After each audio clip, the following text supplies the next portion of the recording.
Marami pa rin sa ating mga Filipino ang na-scam kasi gusto ng instant money. What's up mga kasipag? Welcome sa bago nating video. Ibabahagi ko yung aking insight kung bakit marami pa rin sa ating mga Filipino ang na-scam. Kung bago ka pa lang sa video na to, kung nga pala si Diosdado Alaman, dating OFW, sumubok na rin sa pagkukontent. Pero bago ang lahat, ikwento ko muna sa inyo makasipag yung aking karanasan, yung aking maiksing kwento. Dati akong OFW, 7 taon na. Umuwi ako noong December 6, 2024 dahil finish yung kontrata at ngayon nagtatrabaho dito sa Pilipinas. At hindi pa for good, wala pa akong negosyo dito sa Pilipinas na kumikita o consistent na kumikita buwan-buwan. Ang mayroon sa akin na extra income lang. Yun po yun makasipag. Pero hindi ko nilang lang yung aking extra income dahil gagawin ko rin itong negosyo soon. Dahil lahat naman hindi nagsisimula sa malaki, kundi nagsisimula sa maliit or extra income. Yun po yun mga kasipag.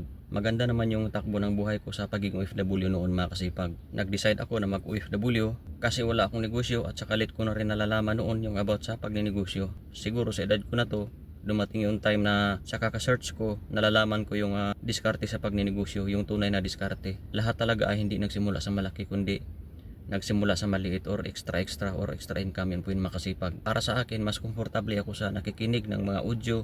Hindi ako masyado komportable sa pagbabasa. Parang tamad ako magbabasa. Lalo na sa edad na to, kaya ang ginawa ko, nakikinig na lang ako ng mga audio mga kasipag ng mga nagtatagumpay na tao at pinagkumpara ko. Wala talagang ibang bottom line makasipag, kundi ang magsimula sa sarili nating diskarte makasipag or sariling negosyo makasipag. Magsimula sa maliit na puhunan or magsimula sa wala. Yun po yung mga kasipag. Bakit marami pa rin mga Filipino ang na-scam, nabubulag mga kasipag? Dahil isa lang ang reason yan mga kasipag, kundi gusto nila ng instant money, ayaw nila ng pinagpawisan, ayaw nila ng pinaghirapan. Yun po yung reason mga kasipag. Ganon din ako mga kasipag noon, hanggang ngayon mga kasipag gusto ko ng instant money kasi mahirap yung pinaghirapan mga kasipag, yung pinagpawisan tayo, yung sakit sa ulo. Lalo na kung nagkakaedad na tayo, mas maganda ay instant money na kaagad. Yun po yung mga kasipag, yung kikita na kaagad tayo ng malaking pira. Pero ang nasa likod niyan makasipag ay ang nakakalungkot makasipag. Yung iba natalo sa sugal, mahirap pa nun makasipag natalo sa sugal. Naranasan ko yun makasipag. Noon, naglalaro din ako ng bra o pusidos makasipag. Minsan ako nagbabangka. Naranasan ko yun makasipag pag natalo ako. Pinagpawisan ako ng malagkit at naawa ako sa sarili ko. Awang-awa ako sa sarili ko kapag natalo ako makasipag ng sugal. Yun po yun makasipag.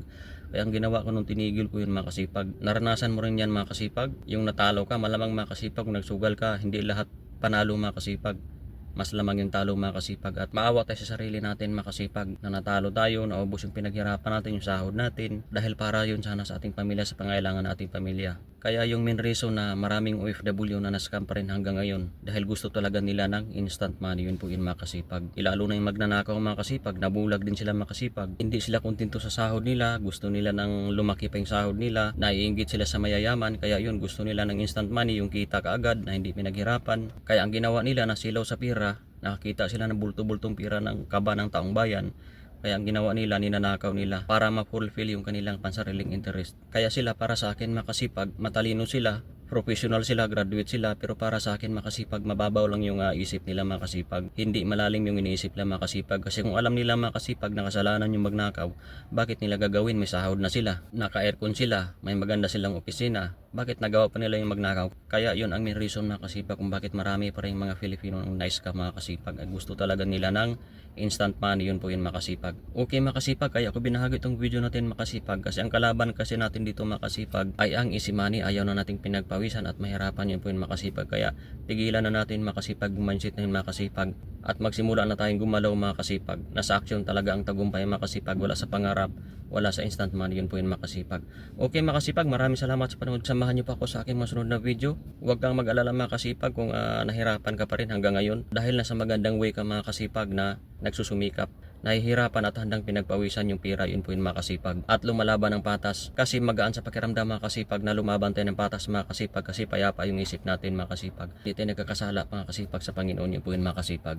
Okay makasipag, tapusin na natin yung video na itong makasipag. Siya nga pala makasipag, mayroon tayong group dito makasipag sa OFW kasipag na welcome mo lahat mag-join at magbabahagi ng ating mga experience, pagkabigo, success sa buhay para kapapulutan ng aral ng karamihan. Yun po yung makasipag kasi ang group natin ito ay, ang bottom line ng group natin ito ay diskarte makasipag or pagninegosyo. Yun po yung makasipag. Okay makasipag, tapusin na natin yung video na ito makasipag. Kung nagustuhan mo yung video na ito makasipag, kung sa palagay mo, pwede mo ko i-like, comment, answer, or subscribe to my YouTube channel. I-click mo na rin yung bell button below para ma-notify ka sa mga bago ko na mga video na i-upload. Okay makasipag, tapusin na natin yung video natin hanggang sa muli.